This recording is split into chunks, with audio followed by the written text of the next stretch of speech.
All right, so we are back. And friends, please start posting your questions. I haven't seen till now the questions which got posted today. If you have any doubts, please start posting them here. So the next aspect, what I think students are just joining in. Yeah. So the next aspect, what we got as a question here is regarding internal reconstruction. So that's a question on internal reconstruction. What if sacrifice is not enough to write off losses? That's the question. What if the sacrifice made is not enough to write off losses? Let's talk about it. What do you mean by sacrifice not being enough to write off losses? Say the total sacrifice made by different players like say equity shareholders, preference shareholders, debenture holders, creditors, etc. Total sacrifice made by them is 1 crore. And the accumulated losses that you need to write off are 1.4 crores. Total sacrifice made is 1 crore and you need to write off 1.4 crores of losses. Then what do you do for that? The answer is the court will not give any. Some students are saying it is still buffering. Who is that? Yamini. Yamini, is it all right now? Check. Looks like from my side it is okay. Friends, just respond whether you are able to see the video clearly. Kindly respond if you are able to see the video clearly. Just type out a text in the chat section to confirm that you are able to see the video clearly. I don't know whether the problem is from our side or from Yamini's side, but we just received a complaint that it's still buffering. Is it all right now? Cool. Right.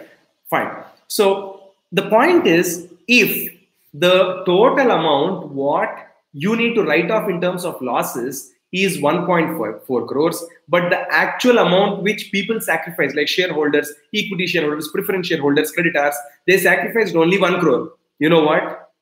It will never go through in the court of law as an approved scheme of internal reconstruction. Understand carefully. When you make an internal reconstruction, the logic is the shareholders are saying, this amount we are foregoing. Then the preference shareholders, creditors, debenture holders, all these are saying, this amount we will forego because the company is in a bad shape. It wants to write off its, it wants to clear up its losses. So that is why there's a concept of internal reconstruction. But if that internal reconstruction is not done completely, what do you mean by that? If 1.4 crores is the loss, if entire 1.4 crores is not cleared up, the court does not approve it. Why is the court so important? Why is it important for court to approve it? If court does not approve, why will internal reconstruction scheme not get through? What is the logic here? Understand? Today, debenture holder is very happy. Debenture holder said, you are a very nice company. Unfortunately, your company is not doing well. I will forego 75% of my share, or 75% of the amount what I gave you, I will forego. Today morning he said that. After 2 days, debenture holder gets angry at you and debenture holder changes mind. Then what? How will you deal with that kind of situation? Will you now have, now will you have to, should you really go and settle that amount to debenture holder because debenture holder changed mind? How will you do that? How many times can people change mind like this? That is why there is a process where court of law will take all these things into consideration and say, look, you sacrificed this much amount voluntarily. You sacrifice this much voluntarily. Like this, the court will take a declaration. And only after court approves it, internal reconstruction scheme will be approved. So to answer that question, we don't have to worry about the internal reconstruction, what to do if the court is not approving, because if losses are not are more than amount of sacrifice, because court will not allow that.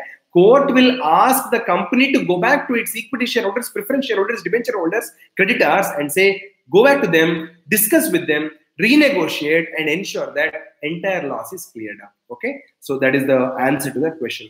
So Jaspreet Singh is asking this question, sir, how can we differentiate whether question is to be solved in the nature of amalgamation in the nature of purchase or amalgamation in the nature of merger? Because ICI solves certain questions via merger, while same question is via purchase. Excellent question, Jaspreet. Let me give you a very honest answer. This amalgamation in the nature of merger is a procedure which is there in very few countries.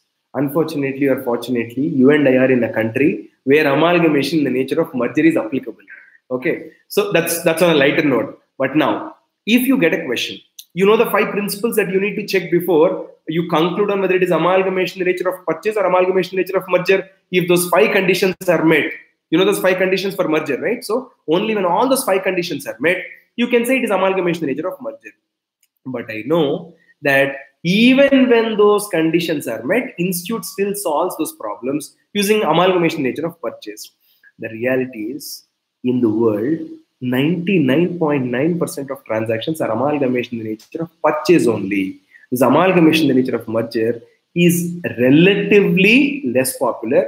And even from institute's perspective, what I generally find is, if you have a question which is on amalgamation, if you have any instance like revaluation happened, or some assets are not taken over, or settlement happened others in the form of preference shares or debentures, etc., or settlement happened in cash, things like that. So you have clear hints that it is amalgamation in the nature of purchase, then no problem. But if the question is silent, then you are perfectly eligible or perfectly justified in taking either amalgamation in the nature of purchase, nature of merger, solving it. And I would encourage, if the question has met all that, then just solve it using that amalgamation in the nature of merger. Just don't get overread by looking at the material where some problems of ICI material have both those methods, and they're used quite interchangeably. This is what I would advise you to do. And friends, what is important is, if a problem can be solved either letting purchase consideration. Okay, so let me give you a question, and that will help you understand the answer to this. Again, come back to this beautiful pen. I think the pen is the most popular celebrity of today. So this pen has this pen. I went and purchased this pen. Okay, today morning I went to the shop and purchased this pen. If I purchase this pen, the question is, you want to know, hey, what is the purchase consideration? My answer is, I paid 100 rupees out of my pocket. I remember taking out 100 rupees note and giving to purchase this pen. So I'll tell you, hey, I bought this pen at 100 rupees. All right. So I bought this pen at 100 rupees is my answer, because I remember exactly what went out of my pocket is 100 rupees. But imagine, I don't remember exactly how much I paid to buy this pen. Then maybe this pen has a dabba. I look at that. Something is written, 110 rupees is written, 90 rupees is written, 100 rupees is written. So the value on that box may not be the exact value at which I would have bought it. But if I don't know exactly how much I paid, then I look at the next method. Okay, I don't know how much I paid, but this, I go to the next method. Now, apply that logic in amalgamation. Preferred method for purchase consideration. What went out of your pocket is more reliable naturally. Exactly what went out of my pocket, that is the worth of the asset what I am buying. That is more reliable. But if that is not known, if that is silent in the question, or examination problem is not talking about it, then what can we say? Okay, because it is silent in the question, I will now look at the assets and say, oh, this is the worth of the asset. So I will go into net asset method saying, oh, this is the asset. This is this carefully. I want every other student who is listening to this to take this. That is more preferred. That is more logical. That is more accurate. If payment method is not